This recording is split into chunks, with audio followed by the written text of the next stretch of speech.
He escuchado un pasaje del discurso que pronunció el presidente Pedro Castillo en Junín durante el aniversario de la batalla que lleva el mismo nombre.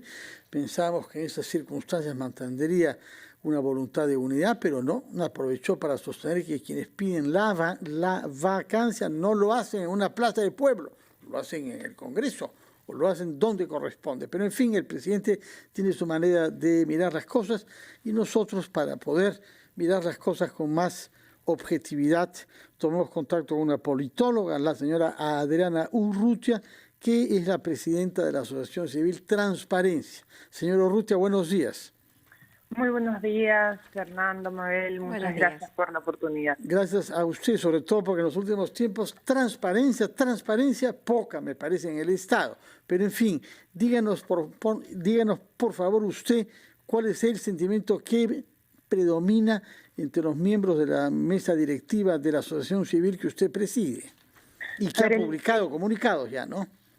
Sí, el día sábado el presidente Castillo emitió unas declaraciones, como usted bien lo ha dicho, desde Junín, que tienen y utilizan un lenguaje autoritario, ¿no? Y eso en el contexto actual preocupa particularmente porque nosotros nos encontramos en un punto donde nuestra democracia está totalmente debilitada y peligra. Recordemos que según cifras del Barómetro de las Américas, 1 de cada 2 peruanos estaría dispuesto a aceptar un golpe de Estado en casos de corrupción, ¿no? Entonces, no estamos hablando de cualquier contexto para el país, y es en ese contexto que el presidente Pedro Castillo utiliza un lenguaje que, digamos, amenaza al Parlamento, y pone, mejor dicho, corta toda posibilidad de diálogo con el otro poder del Estado, ¿no? Y eso es un elemento que debilita, ¿no es cierto?, el funcionamiento de nuestro sistema democrático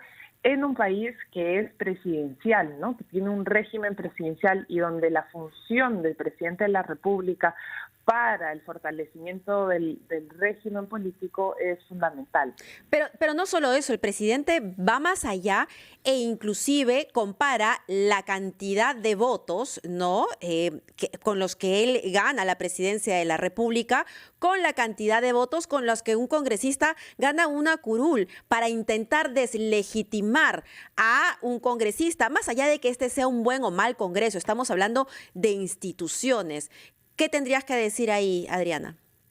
La confrontación entre el Ejecutivo y el Legislativo es lamentable, ¿no? Y además es sin duda inútil, en el sentido que esa discusión no está resolviendo los problemas de fondo que ciudadanas y ciudadanos quieren resolver, ¿no? Y entonces la clase política está enmarcando la discusión política en una confrontación que solo tiene que ver con ellos, ¿no? En un país donde 7 de cada 10 no confía en el Parlamento, el presidente tiene más de 60% de desaprobación. Entonces, el riesgo que se está corriendo es que los representantes políticos cada vez se alejen más de ciudadanas y ciudadanos. Sobre la comparación de votos, ¿no es cierto?, eso enmarca el discurso del presidente en una confrontación cuya única intención es, digamos, medirse con respecto al Parlamento, cuando lo que la sociedad te está pidiendo es que el presidente lidere un Estado que resuelva los problemas de las múltiples crisis por las cuales venimos atravesando como país. Adriana, hay otro elemento que parece grave en el discurso presidencial, que es la asimilación de los realistas a quienes lo critican ahora y piden que salga del poder, identificándose él mismo con los patriotas. Estamos ante una manipulación grosera de sentimientos frente a la patria y frente a una batalla fundadora de nuestra independencia, utilizándolo para aplicarlo a los actores políticos de hoy. Estamos verdaderamente ante una distorsión de la historia en beneficio de una visión emocional de nuestro debate político. Sí, yo diría que aquí, digamos, la utilización de símbolos del pasado es una figura discursiva que no corresponde en este momento, donde necesitamos más que símbolos, respuestas y soluciones reales a un momento que también podría considerarse histórico, ¿no? La pandemia y la crisis de la pandemia sin duda marcarán el futuro de la historia del país, ¿no? Y nosotros necesitamos aquí a un líder de Estado que resuelva los actuales problemas, porque lo que está en juego es el futuro de la democracia. Y si hoy día como sociedad no nos ponemos de acuerdo en que es necesario tomar un conjunto de decisiones para defenderla, muy posiblemente el futuro del régimen se vea comprometido.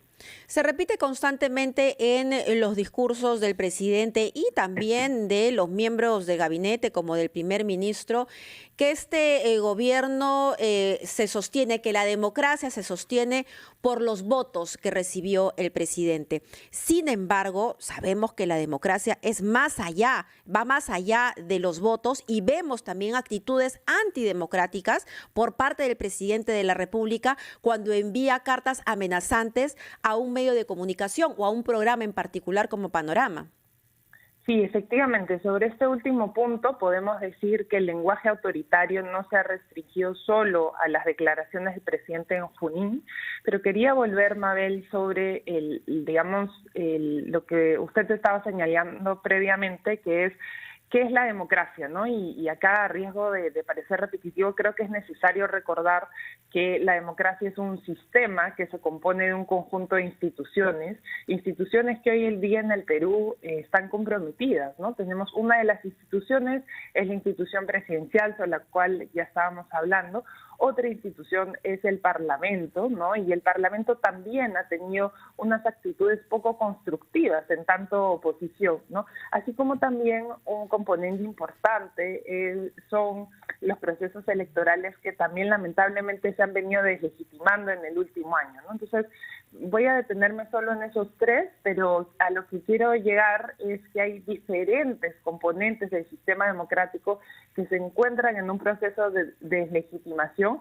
También tiene que ver con, en el caso del Parlamento y del presidente, con una evaluación de la ciudadanía de su propio desempeño.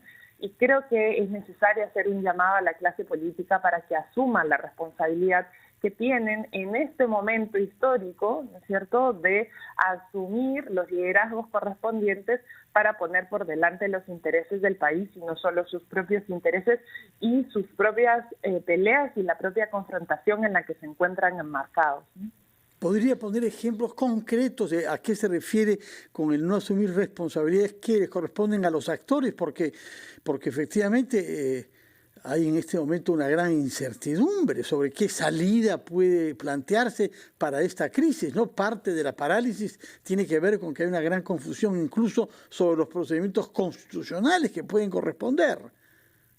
Sí, aquí antes de responder a la pregunta específica sobre las salidas constitucionales a la crisis, creo que después de la pandemia los actores políticos debieran plantear, por ejemplo, una reforma en el sistema de salud, ¿no?, que es una necesidad que tenemos como país. Entonces, ese tipo de reformas fundamentales que el Estado debería estar liderando no están ocurriendo, ¿no? Por lo tanto, la percepción que puedan tener los ciudadanos es una percepción que la democracia ahorita no está respondiendo a las necesidades básicas que se tienen, ¿no?